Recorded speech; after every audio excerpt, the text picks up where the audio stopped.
వచ్చేటటువంటి 4వ తిథిని, చతుర్థి తిథిని నాగుల చవితి అని పిలుస్తూ ఉంటాం. నాగులను పూజ చేస్తారు ఆ రోజున. పావుకి పూజ. పావుని ఇంటికి తెచ్చుకోవడం అన్నది సాధ్యమయ్యే విషయం కాదు కాబట్టి పావు ఉన్న చోటుకే వెళ్లి పూజ చేస్తారు. నాకు మీరు ఒక విషయం కొంచెం జాగ్రత్తగా ఆలోచించి చెప్పండి. సాధారణంగా నాగుల చవితి చెయ్యనటువంటి వాళ్ళు ఉండరు. అన్ని వర్ణముల వారు చేస్తారు.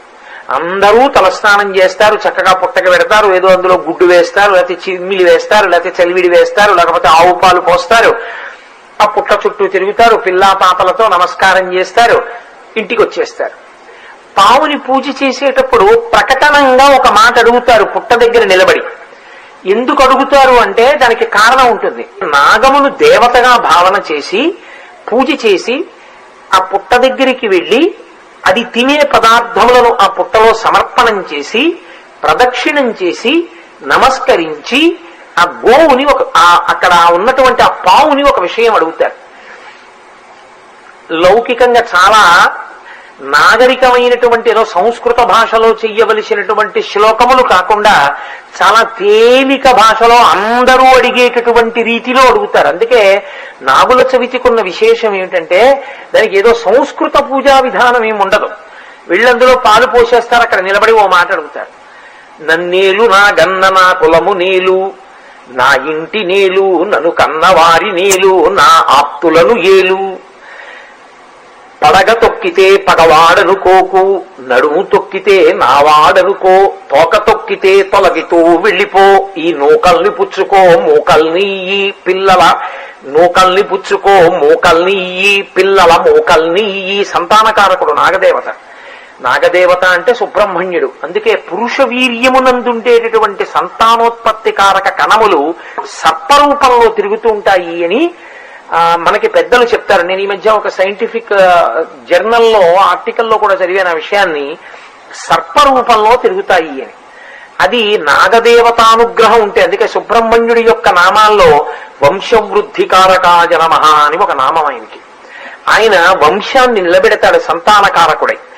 అటువంటి సుబ్రహ్మణ్యుడిగా భావన చేసి నాగం దగ్గరికి వెళ్ళి ఆ పావు ఉన్నటువంటి పుట్టలో పాలు పోసి వేడుకుంటారు. పావుని పూజ చేయడం అన్నది అసలు ఎంతవరకు సాధ్యమయ్యే విషయం. అది నిజంగా త్రికరణ శుద్ధిగా అంటే నిజంగా పావు బయటకు వచ్చిందనుకోండి, ఎవరైనా నిలబడతారా? అక్కడ నిలబడరు కదా. ఇక భక్తి అన్న మాట దాని ఎలా కుదురుతుంది? ఎందుకు తీసుకొచ్చినట్టు అసలు ఈ నాగుల చవితి తిథిని? దీనికి ఆంతరమునందు ఒక గొప్ప అభ్యున్నతి కారకం ఉన్నది.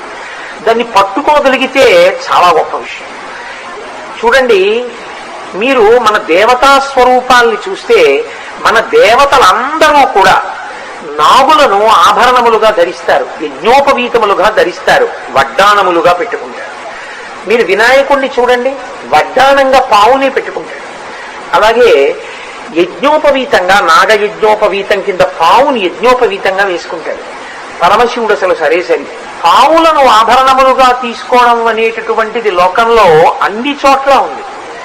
దేవతలందరూ దాన్ని స్వీకరిస్తారు. అసలు దేవతలు ఎందుకు అలా స్వీకరించాలి? శ్రీ మహావిష్ణువు శేషశైనం మీద పడుకుంటారు, ఆదిశేషుడి మీద పడుకుని నిద్రపోతూ ఉంటారు. అసలు శ్రీవిల్లిపుత్తూరులో అయితే శ్రీకృష్ణ పరమాత్మ పక్కన శ్రీమన్నారాయణుడి పక్కన శేషుడు కూడా ఉంటాడు సమానంగా పీఠం మీద. దానికి ఒక కారణం చెప్తారు పెద్దలు. ఆయన శ్రీరంగంలో కళ్యాణం చేసుకున్నాడు. పెరియాళ్వారి యొక్క కుమార్తె అయినటువంటి గోదాదేవి చేసుకుంటే పెరియాళ్వారు పెద్ద హడావిడి చేశారు. నా కుమార్తెను నువ్వు ఇచ్చిన వాడివి నువ్వే, వివాహం చేసుకుని నీలో కలిపేసుకున్న వాడివి నువ్వే, నన్ను ఇంత అన్యాయం చేస్తావా అని. పోనీలేవయా, నువ్వు చూసుకోవడానికి వీలుగా నీ ఊరే వచ్చి పెళ్లి చేసుకుని మీ ఊళ్ళోనే గుళ్ళో ఉంటానన్నాడు. ఆయన ఇలా ఈ మాట చెప్పగానే శేషుడు ఆయన్ని తీసుకొచ్చాడు. ఆయన రాలేనివాడని కాదు, కానీ ఆయన ఆర్తిని గమనించి శేషుడు వెంటనే ఆయన్ని గోదాదేవిని శ్రీవిల్లిపుత్తూరు తీసుకొచ్చారు. శ్రీవిల్లిపుత్తూరులో కళ్యాణం అయింది. అందుకే శ్రీవిల్లిపుత్తూరు వెళ్ళిన వాళ్ళు గమనిస్తారు, గోదాదేవి, భగవానుడు, పక్కన శేషుడు కూడా ఉంటాడు. కాబట్టి శేషుడు పావు రూపంలో భగవంతుణ్ణి సేవిస్తూ ఉంటాడు. ఇంతమంది దేవతలు కూడా పాముని ఆభరణంగా స్వీకరించారు. కానీ గమ్మత్తు ఏమిటంటే పాముకి వ్యతిరేకమైనవి, పాముకి బద్ధశత్రువులైన వాటిని కూడా వాళ్ళు వాహనములుగా ఆభరణములుగా స్వీకరించారు. మీరు చూడండి, పావుకి ప్రధానమైనవి ఆగర్భ శత్రువులైనవి రెండు. మొట్టమొదటిది గరుత్మంతుడు, గరుడ పక్షి. ఇప్పటికీ అంతే గ్రద్ద.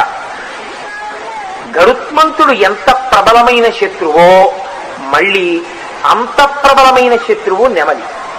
నెమలి పాము కనపడితే తన ముక్కుతో కొట్టి చంపేస్తుంది.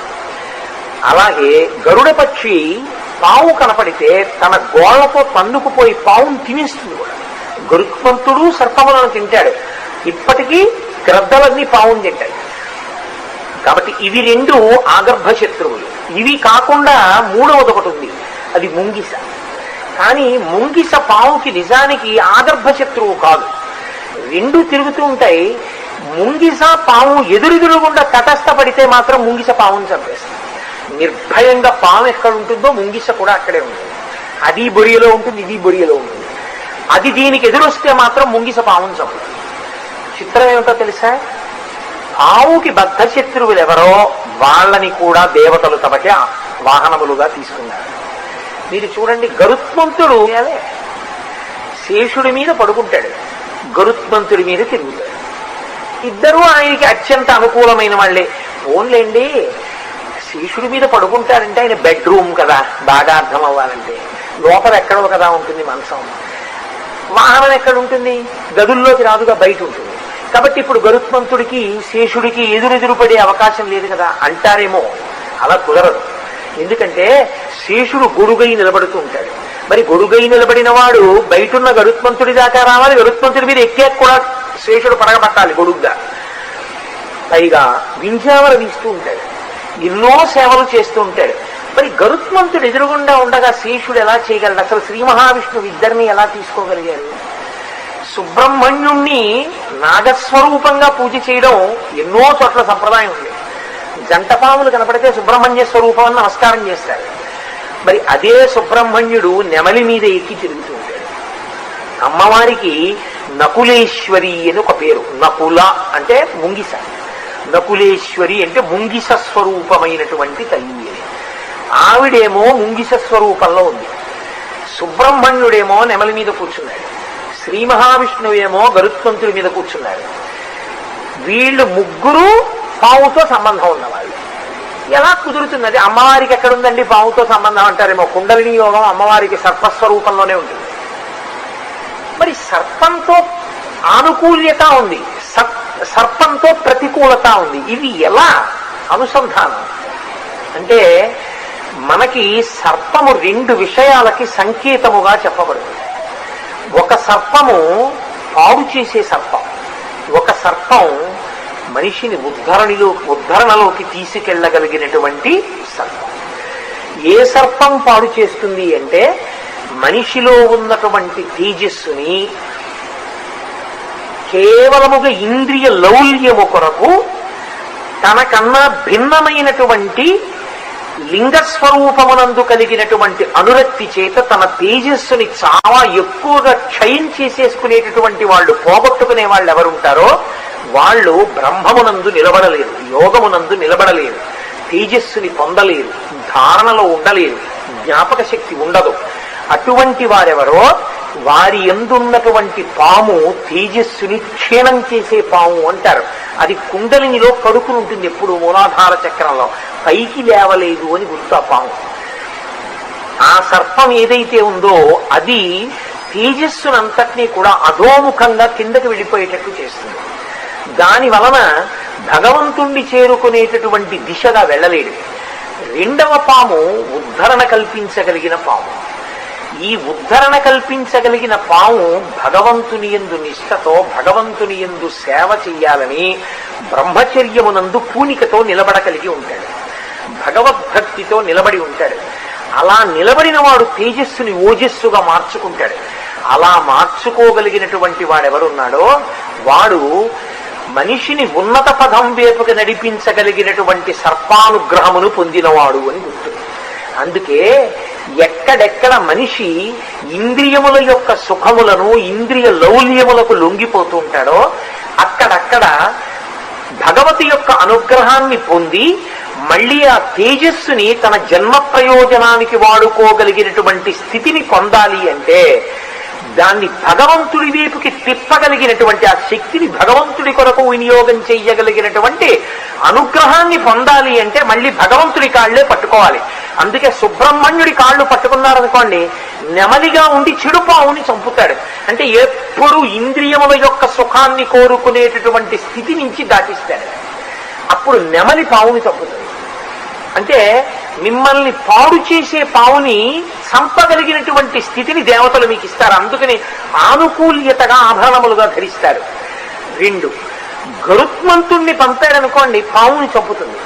గరుత్మంతుణ్ణి పంపడం అంటే, అయ్యా నేను ఇంద్రియముల యొక్క సుఖానికి వశుడనైపోతున్నాను, నేను భగవంతుడు నాకు ఇచ్చిన శక్తిని భగవదారాధనకి ఉపయోగించలేకపోతున్నాను, నువ్వు నాకు ఎలాగైనా సరే నా శక్తిని ఈశ్వరారాధనకు ఉపయోగించగలిగినటువంటి స్థితిని నాకు కల్పించు, ఇంద్రియ లౌల్యము నుండి నేను బయటికి వచ్చేటట్టుగా, నాకు నా మనస్సు స్థిరీకరింపబడేటట్టుగా నన్ను అనుగ్రహించు అని ప్రార్థన చేస్తే ఆయన గరుత్మంతుణ్ణి పంపిస్తాడు. అందుకే గరుత్మంతుడు అమృతాపహరణం చేస్తాడంటే అమృతాన్ని కూడా తీసుకొస్తాడు. అంటే పాడు చేసే పావుని చంపి పనికొచ్చేటటువంటి పావుని మిగలుస్తాడు.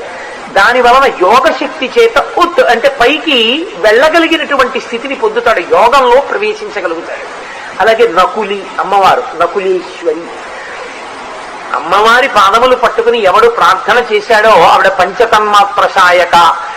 ఎప్పుడు చెవి వినకూడనివి విందామని, కన్ను చూడకూడనివి చూద్దామని, ముక్కు వాసన చూడకూడనివి వాసన చూద్దామని, నాలుక తినకూడనివి తిందామని, చర్మం ముట్టుకోకూడని వాటిని ముట్టుకుందామని కోరేటటువంటి కోరికలతో కూడినటువంటి మనసు, ఈ 5 ఇంద్రియములు మార్పు చెందుతాయి.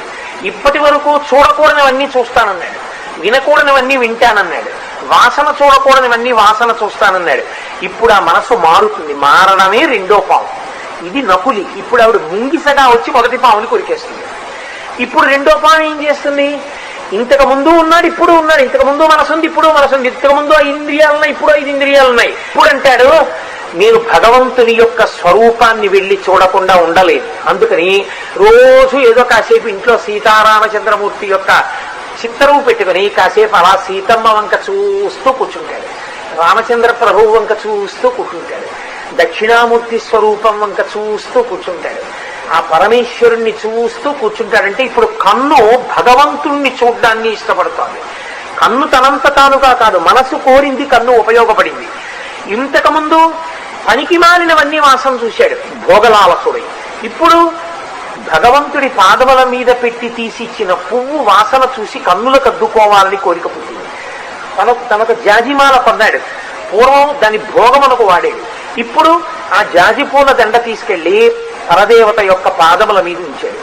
ఉంచి తీసి కళ్ళకద్దుకుని తన తల మీద పెట్టుకుని తన భార్యని పిలిచి, ఏమాయ్ పరదేవతా ప్రసాదం తలలో పెట్టుకో అన్నాడు. ఇంతకు ముందు పువ్వులు కొని వాడినటువంటి ప్రయోజనాలకి ఇప్పుడు పువ్వులు కొని భగవతి అనుగ్రహంగా పాదముల మీద పెట్టి ప్రసాదంగా వాసన చూడడానికి తేడా ఉందా లేదా? ఆ పాము ముంగిస చేత కరవబడింది, ఇప్పుడు మంచి పాము మీకు అనుభవంలోకి వస్తోంది. ఇది మార్పు. ఇదే ఇంతకు ముందు ఏది కనపడితే అది తనకి తినాలనిపించినవన్నీ వండుకు తిన్నాడు. ఇప్పుడు తింటాడు. ఎలా తింటాడు? తన కొరకని తిన్నాడు.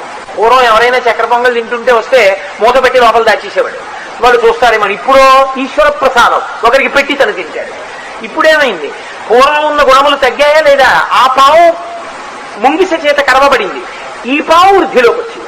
ఇది పావుల యొక్క మార్పు అంటారు. దీన్ని శాస్త్రంలో కుండలిని ఎందున్న పావు పైకి లేవడం, తేజోనష్టము చేసి ఇంద్రియ లౌల్యమును కల్పించగలిగినటువంటి పావు మరణించడం. ఇది యథార్థమునకు ఆధ్యాత్మిక వైభవము కొరకు పావుని పూజ చేయడం.